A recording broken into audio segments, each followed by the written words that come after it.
Bonjour à tous, et nous voilà sur le stand d'Eclalux avec Jean-Charles Pasquier. On vient de voir parce que on aimerait que tu nous parles un petit peu du Arri SkyPanel. Là, tu as deux modèles ici, c'est le S60. S60, S30 et S120 qui est derrière. Et il existe. S120, celui qui est tout en longueur. Exactement. Et qui fait 1m20 de haut. Exactement. Et celui-là, il fait 60. Exactement, et celui-ci 30. 30, 60, 120. C'est simple. Hein. C'est incroyable. Ça a été parmi les premiers panneaux à LED RGB exploitables dans le domaine du cinéma. C'est la référence. Est-ce que tu pourrais nous dire pourquoi? Alors pourquoi? Déjà, il a amené en fin de compte la fonction RGB White. La fonction RGB White n'était pas forcément un plus pour le broadcast, mais elle est un plus pour tout ce qui va être marché au niveau de entertainment. Alors qu'est-ce que tu appelles RGB White? RGB White, c'est des LED rouges, verts, bleus et blanc chaud. C'est une technologie en fin de compte qu'ils ont développée et approuvée sur la gamme Fresnel, tout ce qui est L7, L5 et L10, et qu'ils ont déployé après sur le SkyPanel. Pourquoi il a plu? Déjà, en fin de compte, il faut savoir qu'un projecteur en panel LED est plus efficient en fin de compte qu'un panel, qu'un projecteur en fin de compte sur lequel on va vouloir avoir une focalisation. Pourquoi? Parce que dans un cas, pour avoir un système de focalisation, il faut qu'on ait un point. On fait rentrer dans un train optique. Sur un panel, on se met juste en fin de compte, l'optique est simple, on met juste une ribambée en fin de compte de LED. On met un réflecteur blanc pour que ce soit étal et on met un diffuseur dedans. Est-ce que tu pourrais nous montrer l'intérieur pour qu'on puisse voir les LED qui se cachent? Alors ça, c'est un des avantages aussi de SkyPanel que propose très peu de fabricants, c'est la possibilité de pouvoir changer le filtre qu'on met devant. Tout à fait. Là maintenant, on a accès aux LED. Est-ce que c'est dangereux si je les regarde et qu'elles sont allumées? Est-ce que ça me brûle les yeux? En fin de compte, on a des petits points lumineux qui sont très lumineux, donc forcément, il y a un risque photobiologique. Pas à cause du pic bleu, mais à cause de la forte intensité lumineuse. Comme une découpe halogène, comme un projecteur HMI. Ok, alors on va pas les allumer en plein sur mon visage. Non. Je peux les mettre à bas niveau, ça permettra en fait de voir comment fonctionne le système. Donc on voit qu'à 2800 degrés Kelvin, on a un mélange de blanc chaud et de rouge. Et au fur et à mesure que je vais changer la température de couleur en allant vers les 10 000 Kelvin, on va avoir les autres couleurs qui vont apparaître là. Par contre, on est passé sur un blanc chaud et un vert qui est apparu. Et plus on va refroidir, plus on va avoir le bleu qui va apparaître. Ok. Et donc cette composition de couleurs nous permet d'avoir la couleur du spectre lumineux qu'on décide. Tout à fait, tout à fait. En fin de compte, la force d'Arri, c'est de par cette technologie et l'étalonnage qu'il y a avant le départ des machines, fait en fin de compte on aura une stabilité entre chaque projecteur. C'est n'importe quel projecteur que je peux mesurer avec un spectroanalyseur, j'aurai exactement la même courbe photométrique. D'accord. Donc ça, c'est le hardware derrière la magie qui s'opère. Quand on met le filtre, le truc qui est dingue, c'est que malgré la faible distance qui sépare les LED de la diff, on a une image, enfin un rendu qui est très étal. Est-ce qu'il y a une magie particulière? Est-ce que normalement quand on met une diff proche d'une source, en fait elle diffuse pas des masses? Alors le diffuseur n'est pas collé et on n'est pas en fin de compte sur des types de LED rondes comme ce qu'on a pu le voir chez l'iPanel il y a des années en fin de compte, sur les poignées par le LED. D'autre part, en fin de compte, le diffuseur ici il est éloigné de quelques centimètres. Le diffuseur qui est blanc, il va arrêter certains rayons lumineux. Ces rayons lumineux qui sont arrêtés vont être renvoyés vers l'arrière et en fin de compte on a un réflecteur blanc. Et ils vont repasser en fin de compte à travers la diffusion. C'est pour ça en fin de compte qu'on est sur un projecteur soft et qu'on a une lumière extrêmement étale. C'est vrai que c'est un petit peu glossy, un peu brillant là, de ce côté-là, alors que de l'autre côté c'est mat. Côté mat. D'accord, donc c'est volontaire pour renvoyer une partie de la lumière. Et avoir quelque chose d'étal, tout à fait. Dans le projecteur en fin de compte il y a tout ce qui va être contrôleur, tout ce qui va être le node ArtNet, tout ce qui va être contrôle DMX. Ici, en fin de compte, c'est juste un transformateur qui va délivrer de 48 volts en courant continu au projecteur. Parce que ça suce pas mal, évidemment, c'est extrêmement puissant. 400 watts de puissance. Du coup, derrière, ici, on a de quoi le contrôler. 3 petits boutons, enfin 3 petits potards, et qui, à chaque fois, changent une valeur particulière. L'intensité, tout à fait. La couleur. Donc ici, on va avoir en fin de compte des potentiomètres. Ici, ça va être un bouton multifonction. Donc si je me mets en mode, il y a plusieurs modes possibles sur la machine. On va parler du mode CCT. Donc Color Temperature Correction. Donc je vais pouvoir ici monter de 0 à 100%. Je vais pouvoir via le premier bouton ajuster la température de couleur de 2800 degrés Kelvin à 10 000. Je vais pouvoir rajouter du vert ou en enlever en rajoutant du magenta. Ça c'est le premier mode. Le deuxième mode, je vais avoir un mode à châssis, c'est-à-dire en fin de compte que sur bien un color picker, où le blanc, les couleurs désaturées vont être au centre. C'est la roue chromatique, quoi. La roue chromatique standard. Qu'on a dans tous les... Ouais. Et puis un autre mode qui a fait bien parler de lui au début, c'était... le mode gel. Le mode gel, ouais, gélatine. Qui est arrivé avec la 3e mise à jour, si ma mémoire est bonne. Et donc ici, je vais pouvoir sélectionner ma température de couleur 5006 ou 3002. Oui. Et ici, je vais pouvoir choisir gélatine Lee Roscoe.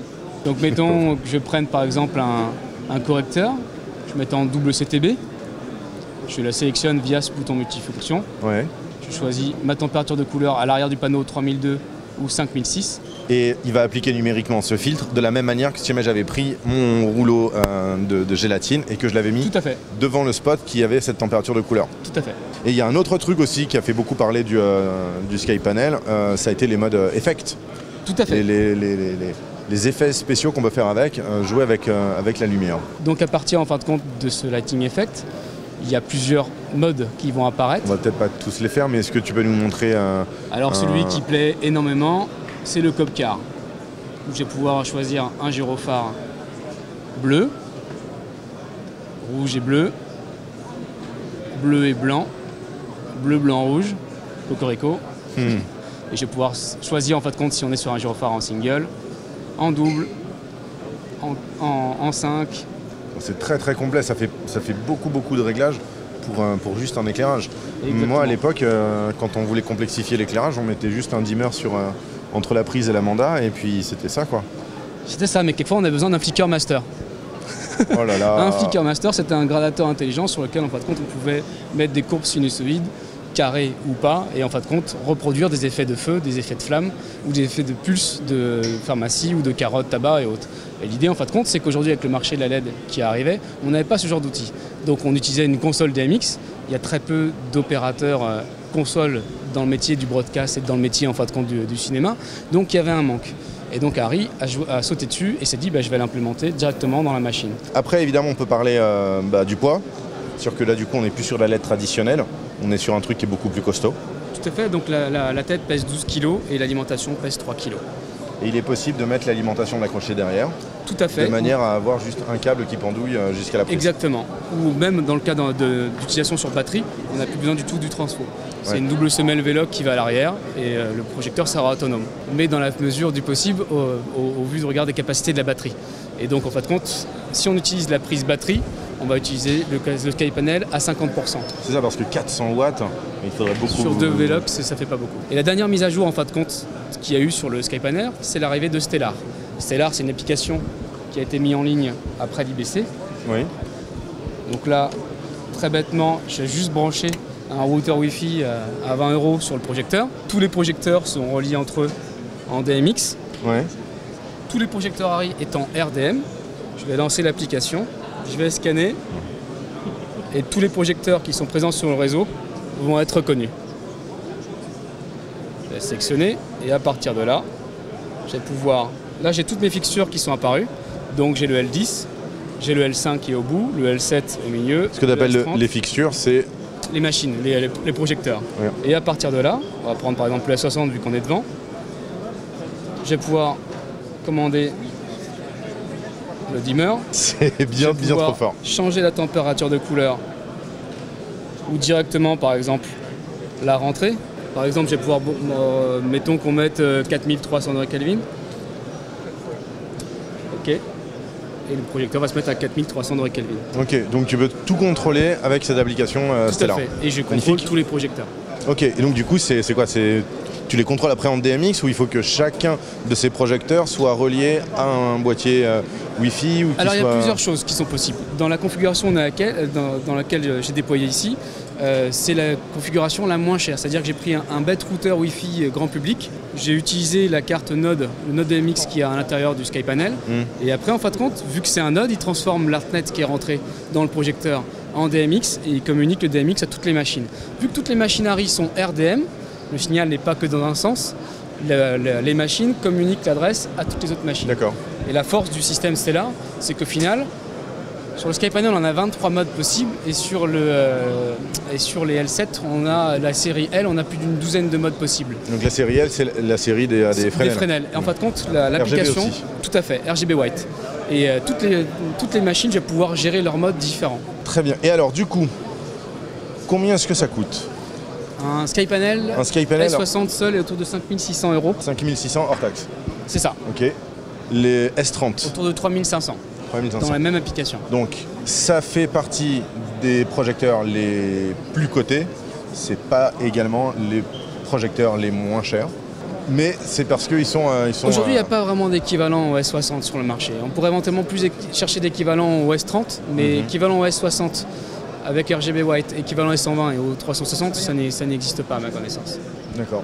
Bon, en tout cas, ça fait partie quand même des... Enfin, c'est le projecteur de référence pour beaucoup de cinéastes, de chef-op, que ce soit long, fiction. Un projecteur qui est vraiment top. Puissant, diffus à la fois, extrêmement fiable. Voilà. Et polyvalent via le Flicker Master intégré. Au top. Eh ben, merci beaucoup Jean-Charles. Merci. Merci. À bientôt. À bientôt. Ciao.